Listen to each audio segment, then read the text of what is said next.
Magandang umaga po mga ka-STL. Narito na po ang resulta ng STL Bataan para sa araw na to, first draw November 5, 2024.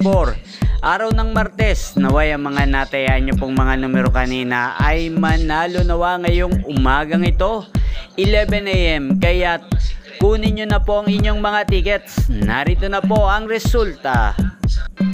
Para po sa STL Bataan, first draw result 11 AM, ang mga numerong nanalo 7 at 14 in exact order sa lahat po ng tumaya kanina para sa first draw ng 7 at 14.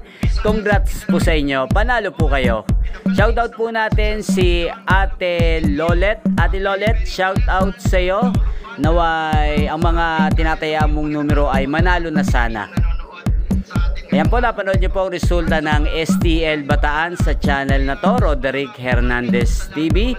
Maraming salamat po sa patuloy nyong pagsuporta sa aking channel. Huwag pong kalimutang mag-subscribe. Thank you for watching.